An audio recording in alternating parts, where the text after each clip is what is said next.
बिस्मिल्लाहिर्रहमानिर्रहीम। बोलते कालम के साथ मैं आमिर रज़ा खान। मैं 2-3 दिन खामोश रहा। मैंने कहा ये ना आपसे मुलाकात हुई, ना आपसे बात हो सकी, लेकिन क्योंकि किसी अच्छी ख़बर के साथ मैं आपके सामने आना चाह रहा था, तो वो अच्छी ख़बर अब आ गई है कि इस्लामी दुनिया जो है मुत्तफ़िक हो गई कि एक ऐसा जहाज़ होना चाहिए इस्लामी दुनिया के पास भी, जो ना सिर्फ़ अमेरिका, चीन, यूरोप के तमाम जहाज़ों से बेहतर कारकर्दगी का मुज़ाहरा कर सके और इनकी हिफाजत कर सके।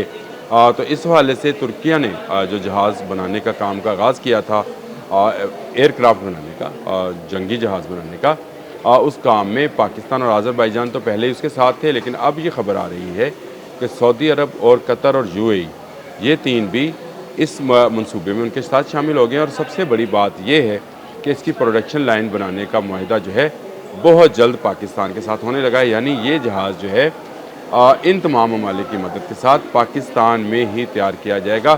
5th जनरेशन का ये जहाज़ है, जिसके लिए जिस पर पूरी दुनिया की इस वक्त नज़रें हैं, और वो चाहते हैं कि ये जहाज़ जो है पाकिस्तान के पास ना हो। तो आपने वो कहावत सुनी है, चोपड़ियाँ नाले दो दो, तो पाकिस्तान के पास इसके बाद 5th जनरेशन के 2 जहाज़ होंगे। जी हाँ, एक तो J-35 ए जो है पहले ही चीन के साथ मुआहिदा हो चुका है, जो अगले साल में पाकिस्तान को डिलीवर होना शुरू हो जाएंगे। और दूसरा, अगर कान की प्रोडक्शन लाइन जो है वो पाकिस्तान में तैयार हो जाती है, तो 2030 तक पाकिस्तान के पास 2 5th जनरेशन जहाज़ होंगे।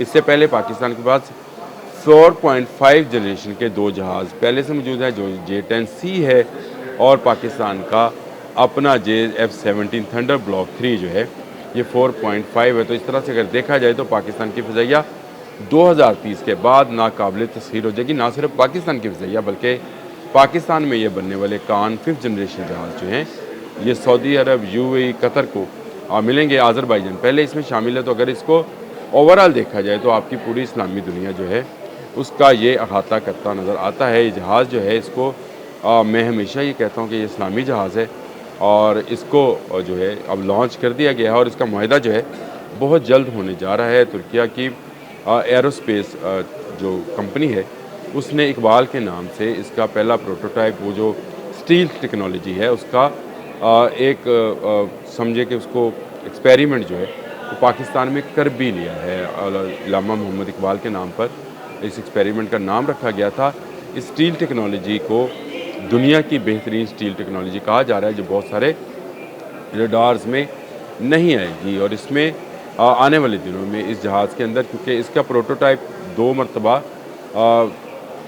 एग्जीक्यूट कर चुके हैं तुर्किया वाले, पिछले साल 2024 में ही मई और शायद जनवरी में 2 मरतबा इसकी जहाज़ जो हैं उड़ान भर चुके हैं। और इसका मतलब ये है कि तुर्किया अब पूरी तरह से तैयार है कि इसकी टेक्नोलॉजी को ट्रांसफ़र कर सके। हाँ, जहाँ मसला आएगा वो इसके इंजन का है, जिसके लिए तुर्किया ख़ुद का इंजन बनाना चाह रहा है, और इस पर बहुत सारे एक्सपेरिमेंट इस वक्त भी हो रहे हैं। तो ये एक अच्छी खबर थी और खुशी की खबर है कि पाकिस्तान 5th जनरेशन के दूसरे जहाज़ की जानिब जो है 2 कदम आगे बढ़ गया है। और इससे पाकिस्तान में अगर इसकी तैयारी शुरू हो जाती है और इसकी प्रोडक्शन लाइन बन जाती है, तो ये पाकिस्तान फ्यूचर में इसको एक्सपोर्ट भी कर सकता है, और इसके साथ इसमें अपने मिसाइल भी लगा सकते हैं। अभी तक जो कान 5th जनरेशन जहाज़ है, उसके अंदर जो मिसाइल्स हैं उनमें 4 मिसाइल तो ऐसे हैं जो कि आपको अगर टारगेट नहीं है तो आप उसको कंप्यूटराइज्ड टारगेट जो है, यानी आप उसको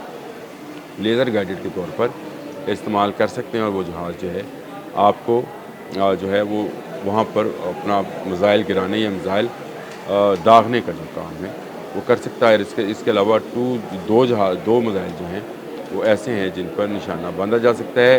एयर टू एयर और एयर टू सरफेस मिसाइल शामिल हैं, और इसके साथ साथ एंटी शिप मिसाइल, यानी जो बहरी जहाज़ हैं उनको गिराने के भी। तो ये मल्टी रोल तैयारा है जो कि पाकिस्तान को मिलने जा रहा है। तुर्किया जो है उसमें नए मिसाइल भी शामिल कर रहा है, जिनमें क्रूज़ मिसाइल और गोरखान मिसाइल भी जो है उसका भी नियर फ्यूचर में तजर्बा कर लिया जाएगा। तो ये एक ऐसी खबर थी जो कि आपको देना ज़रूरी थी कि पाकिस्तान ने बहुत जल्द अपनी मुआहिदा जो है, जिसकी बाकी तफसीलात जो हैं वो तो सामने आएंगी उस वक्त जब ये मुआहिदा हो जाएगा। लेकिन पाकिस्तान और तुर्किया एक कदम और आगे बढ़ गए हैं। इकबाल के तजर्बे के बाद स्टील टेक्नोलॉजी का तजर्बा जो है पाकिस्तान में किया गया, तो उसकी वाज़िया निशानी ये है कि पाकिस्तान इसकी प्रोडक्शन लाइन के हवाले से बहुत जल्द एक मुआहिदा करने जा रहा है। और ये जहाज़ 5th जनरेशन है, तो इस तरह पाकिस्तान के पास دو 5th جنریشن جہاز یہ 35 اے اور پھر اس کے بعد کان جو ہے جو اس کے پاس ہوگا بہترین قسم کی فضائی سروس کے ساتھ ساتھ یہ جہاز پاکستان فضائیہ کو دنیا میں اور خطے میں دنیا میں چلے نہ بھی صحیح لیکن خطے میں سب سے مضبوط فضائیہ جو کہ اب بھی ہے بنانے میں کامیاب ہو جائے گا اور 5th جنریشن کے 2 جہاز اور 4.5 جنریشن کے 2 جہاز شامل ہونے سے یعنی ٹوٹل 4 ایسے جہاز شامل ہوں گے جس کا جواب بھارت اور باقی ممالک کے پاس جو پاکستان دشمن ممالک ہیں ان کے پاس نہیں ہوگا اور نیئر فیوچر میں پاکستان ان کو ایکسپورٹ کر کے ڈالرز بھی کمائے گا۔ تو یہ اچھی خبر تھی، میں نے کہا آپ سے بتا دوں کہ اب اس منصوبے کے اندر پہلے آذربائیجان، پاکستان، ترکیہ شامل تھے، اب اس میں سعودی عرب، قطر اور UAE کو بھی شامل کیا جا رہا ہے۔ تو اوورال دیکھا جائے تو ہمارے خطے کے ارد گرد جتنے مسلم ممالک ہیں اور سب اس میں شامل ہوتے چلے جا رہے ہیں۔ انتظار ہے کہ ایران اس میں کب شامل ہوگا کیونکہ ایران کو مضبوط ہونا بھی پاکستان کا مضبوط ہونا ہے اور یہی ہمیں ضرورت ہے۔ آج کے لیے اتنا ہی، اللہ حافظ۔